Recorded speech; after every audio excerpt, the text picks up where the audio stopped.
Hi, Manish, Mehta here, previewing Week 5, the 3-1 Jets playing host to the 1-2 Minnesota Vikings on Monday Night Football. Plenty of storylines in this one. Chief among them, the blockbuster trade that sent Randy Moss out of the AFC East this week and back with the team that drafted him, the Minnesota Vikings. You know, I got a great deal of respect for Randy Moss. I think he's, like I say, one of the premier vertical receivers in the game still. And, here we go. I was kind of thinking, all right, feeling pretty good. And then all of a sudden, hey, they just traded. Minnesota just traded. I'm like, oh, there goes sleeping well this week. It also sets up a potential matchup between Moss and Revis one more time.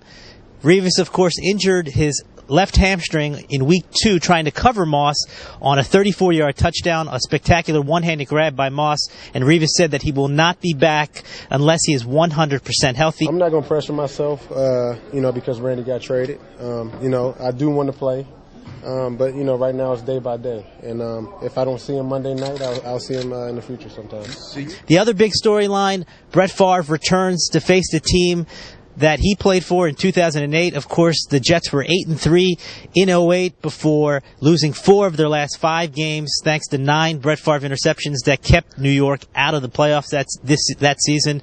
So it'll be interesting to see what kind of reception Favre gets at the new Meadowlands on Monday night. I'm honored to share the field with them, but like you said, I'm not worried about playing against Brett. I'm playing against Greenway and Allen and the Williams defensive tackles, and Kevin and Pat, and Winfield, all those guys. So it's gonna be great to see Brett, but that's about it. The Jets will also be at full strength almost. They have Chris Jenkins out for the season, but Calvin Pace returns from foot surgery. I got a screw in my foot, man. It's actually more secure now than it was before I had the surgery. So that's probably the biggest thing, is mentally knowing that just go play. It's been corrected by one of the best surgeons. He told me that. He said, it's going to be tough mentally to kind of get past it, but that's what practice is for. And Santonio Holmes returns from a 4-game league suspension. It's a blessing, to be here, get a second opportunity, ready to get the season started, for myself and continue what the players have been doing so far. So it'll be a big test for Rex Ryan's team.